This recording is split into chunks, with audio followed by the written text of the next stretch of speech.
Corona virus के बढ़ते हुए इस मामले को देख के महाराष्ट्र सरकार, उद्धव सरकार ने एक चेतावनी जारी की कि जो मास्क नहीं लगाएंगे तो उनके ऊपर कठोर कार्रवाई की जाएगी और हो सकता है कि लॉकडाउन लगाया जाए। कुछ जिलों में नाइट कर्फ्यू भी लगाया गया, कुछ जिलों में दिन में भी कर्फ्यू लगाया गया। मुंबई में भी मामले बढ़ रहे हैं, नवी मुंबई में मामले बढ़ रहे हैं। नवी मुंबई म्युनिसिपल कॉर्पोरेशन ने भी एक चेतावनी जारी की कि सोशल डिस्टेंस का पालन होना चाहिए। अब ये रूल किन के लिए है? आज के समय पे आज 1 साल से कई बिजनेस ठप पड़ गए, जिसमें होटल इंडस्ट्रीज है, इंटरटेनमेंट है, एजुकेशन सेक्टर है और ऐसे कई बिजनेस है। अब उनका क्या होगा जो वहां पर काम कर रहे हैं? धीरे धीरे अनलॉक की प्रक्रिया शुरू हुई, लोग काम करना शुरू किए, इकोनॉमी में बढ़त जो है या जो बिजनेस आना है स्टार्ट हुआ। अब इसमें आपने सुना होगा कि क्लब में छापा मारा गया। छापा मारना जरूरी है क्योंकि वहां पर सोशल डिस्टेंस का पालन नहीं हो रहा, लेकिन ये सिर्फ एक तरफा ही क्यों? क्या इसके पीछे कोई खेल है या पैसे हैं? आज एक क्लब को, जो हमारी जानकारी के हिसाब से एक क्लब को चलाने के लिए महीने में 1.5 से 2 लाख रुपए खर्च करने पड़ते हैं, और वो खर्च अपने इंफ्रास्ट्रक्चर पे नहीं है, वो खर्च होता है कई ऐसे अधिकारी हैं जिनका मैं नाम अभी नहीं लेना चाहता क्योंकि हमारे पास अभी एविडेंस नहीं है। एविडेंस होने के बाद उनका नाम भी हम जाहिर करेंगे। 1.5 से 2 लाख रुपया हर क्लब से खर्च होता ही होता है।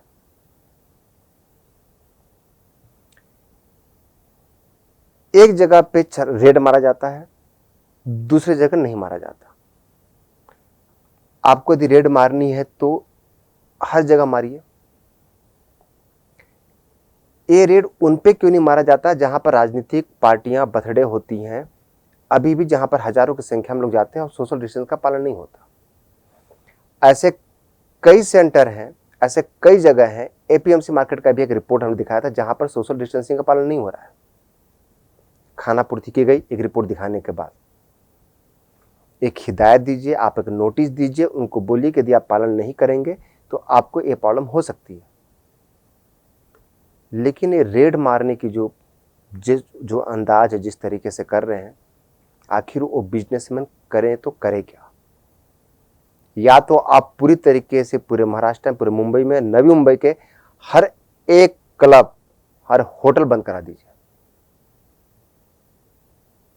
नहीं तो फिर यदि कार्रवाई करनी है तो ये नियम सब पे लागू होना चाहिए, चाहे वो राजनीतिक पार्टियां हो या फिर क्लब हो, अदर सेंटर्स हो, ऑफिस हो, एजुकेशन इंस्टीट्यूट हो, जहां पर अभी सोशल डिस्टेंस का पालन नहीं हो रहा और कहीं पर भी नहीं हो रहा है,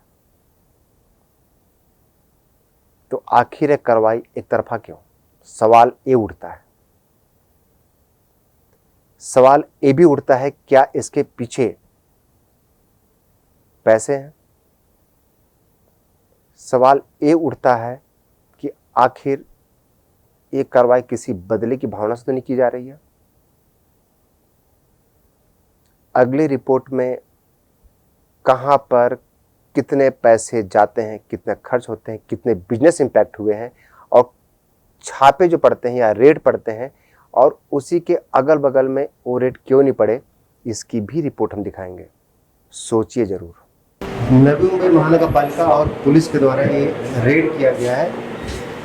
नशा एक क्लब है और इसी के साथ में सैटरडे नाइट को या सैटरडे दोपहर को यहाँ पर आए थे नवी मुंबई म्युनिसिपल कॉर्पोरेशन के लोग और पुलिस, जिन्होंने आगे को छापा मारा और यहाँ पर ये इनके ऊपर एक आरोप लगाया गया है कि यहाँ पर सोशल डिस्टेंसिंग का पालन नहीं हो रहा था। आज सोमवार के दिन अभी कुछ देर पहले यहाँ पर नोटिस चिपकाया गया है। तो आइए लोग बात करता है कि ये छापा क्यों पड़ा और जो नशा के यहाँ पर जो ओनर है या जिनके पार्टनर है उनका क्या बोलना है।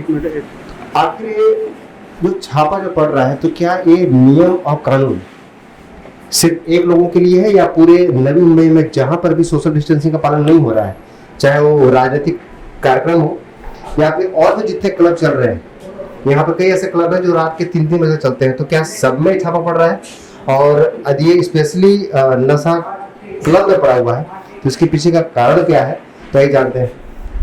तो आप ये बताइए, ये आपके यहाँ पर सैटरडे को इन्होंने कार्रवाई की, तो ये कार्रवाई क्यों की उन्होंने? सर एक्चुअली 4 से 5 बजे के बीच में जो सोशल डिस्टेंसिंग है, मास्क थोड़ा नहीं पहना था कस्टमर्स ने, तो हम लोग तो फोर्स करते हैं पहनो, लेकिन जब लोग खाएंगे पिएंगे तो मास्क पहन के तो खाएंगे पिएंगे नहीं।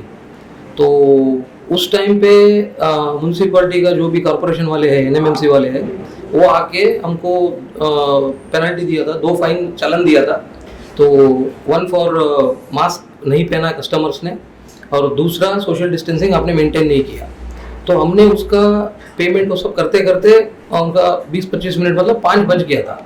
तो हम लोग लगभग 5 से 5:15 तक हमने कस्टमर्स को रिक्वेस्ट किया कि आप प्लीज़ खाली करो। सो सर देखिए, हम लोग कस्टमर को तो बाहर धक्का मार के तो नहीं निकाल सकते, हम लोग रिक्वेस्ट कर करके खाली करवाए। तो 5:30 के बाद हमारा क्लब के अंदर एक भी कस्टमर नहीं था। तो उसके बाद 7:30 बजे एपीएमसी पुलिस स्टेशन से कुछ पुलिस आए, वो भी पुलिस नहीं आए, कोई नीचे एक न्यूज़ 10 का कोई चैनल है, कोई शायद एक पत्रकार खड़ा था, उसने फ़ोन करके बहुत उनको प्रेशराइज किया कि ये लोग खोल के रखा हुआ है, ये वो। देन पुलिस लोग आए, हमने तो ओपन रखे थे क्योंकि कार्रवाई हुआ, हमने फाइन भरा और हमने नया कस्टमर्स लेना था, 50% हमारा कैपेसिटी का लेना था, बिजनेस तो बंद करना नहीं था। तो लेकिन ये जब वो न्यूज़ चैनल वाला फोर्स करके उनको बुलाया, तो वो लोग आके हमारा कुछ स्टाफ्स को साथ में लेके गए, जब हमारे पास सिर्फ 8 लोग था। हमारा क्लब का कैपेसिटी 143 सीटिंग है, 143 हमारा ट्रेड लाइसेंस भी है, सीटिंग कैपेसिटी है। तो उसका 50% बोलेगा तो 70, 71, 72 तक हम ले सकते हैं। तो हमारे पास 7 से 8 कस्टमर थे। तो फिर भी हम लोग उनको भी बोल दिया, ठीक है अभी आप भी खाली कर दो प्लीज, हम लोग बिल भी वो लोग नहीं दिए।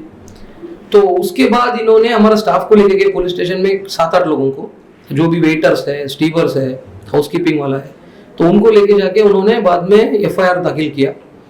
तो ये कम्प्लीटली फेक एफआईआर है। हमारे पास 12 सीसीटीवी का फुटेज है, और इन्होंने आज का नहीं 15 दिन का भी रिकॉर्डिंग हमारे पास रहता है, कंटिन्यू टाइम टू टाइम हम सब कोर्ट में प्रूव करेंगे। ये कम्प्लीटली फेक एफआईआर है और ये फेक कार्रवाई है।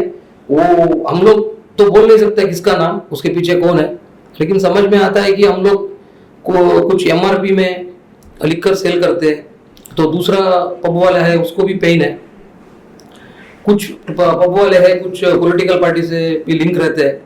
तो ये सब चीजों में आपका बोलना है कि ये पूरी तरीके से राजनीतिक भी हो सकता है या फिर साजिश भी हो सकता है आपके खिलाफ? बस उतना ही है। तो दूसरा पब वाले हैं, वो उन लोग सब मिलके जो हमको प्रॉब्लम क्रिएट करने के लिए करते हैं, और कुछ नहीं है। क्योंकि हम लोग लोगों को कम रेट में अच्छा फैसिलिटी दे रहे हैं, तो उन लोगों को पेन है। वो लोग 4-4 गुना 5-5 गुना क्लबिंग रेट होता है, तो हम लोग एमआरपी प्राइस में देते हैं, तो हमारा ये उन लोगों के लिए दर्द है। तो अभी हम और भी जो उनके पार्टनर हैं, आप उनके पार्टनर हैं, तो ये जो कार्रवाई हो रही है, जैसे बताया जा रहा है कि क्योंकि हमने भी देखा है कि और भी क्लब चल रहे हैं, तो क्या लगता है कि ये स्पेशली आप पे जो टारगेट कर रहे हैं, तो इसके पीछे कौन है? नहीं, इसके पीछे कौन है वो तो मैं नहीं बता पाऊंगा इस वक्त, ना ही मुझे इसका कुछ जानने की जरूरत है। बट जो केस हमारे पे पुलिस ने लगाया है वो काफ़ी दूसरे क्लब में भी लगाया गया है सोशल डिस्टेंसिंग का, दूसरे रेस्टोरेंट्स में भी लगाया गया है सोशल डिस्टेंसिंग का। तो मेरा से सवाल ये है कि हमसे पहले आपने उनके ऊपर केस किया, हमसे पहले वो लोगों ने जो भी फाइन बढ़ा, जो भी हमने किया, तो आपने उनका क्यों नहीं सील किया? पहले हमारा ही क्यों सील किया? मेरा सवाल यही था कि आखिर जो सील करने का था, क्योंकि ये कार्रवाई हुई है आपको सैटरडे को, सील हुआ है आज मंडे को, तो इन बिटवीन में और भी किसी भी क्लब में आपके जानकारी में कोई सील हुआ है क्या? नहीं, मेरी जानकारी से कुछ क्लब सील हुए हैं जिनका रिकॉर्ड पुलिस चौकी में भी रहेगा, जो एफआईआर में लिखा होगा, सबके लिए लिखा होगा, एनएमसी में उनका रिकॉर्ड रहेगा, वो तो वहाँ से भी आप देख सकते हैं। एक्चुअली तो मैं नाम नहीं बोल पाऊंगा, बट मेरा से ये बोलना है कि अगर पहले उनके ऊपर हुआ है तो वो क्लब अभी भी चालू है, ओके, सोशल से आपने जो फाइन ले लिया, हमने भी फाइन भर दिया, और कुछ फाइन होता हम तो भर देते हैं। पर मेरा बोलने का मतलब ये कि क्लब सील ही क्यों किया आपने? कितना अब तक नई मुंबई में क्लब सील किया है? सोशल डिस्टेंसिंग आपने इतने लोगों को फाइन मारा है, एनएमसी से मेरा सवाल है, पुलिस से सवाल है, आपने अब तक कितने क्लब सील किए हैं? उनके ऊपर कार्रवाई क्यों नहीं की गई? हमारे ही क्लब पे कार्रवाई क्यों की गई? जबकि वो काम है सैटरडे का, आप सैटरडे को कुछ नहीं करते हो, मंडे को आके हमारा क्लब सील करते हो। आप बोलते हो कि हम 7 बजे आए थे, यहाँ पे 211 कस्टमर थे, हमारा सीसीटीवी फोटोग्राफ है, 7 बजे तो यहाँ पे केवल 10-12 लोग थे।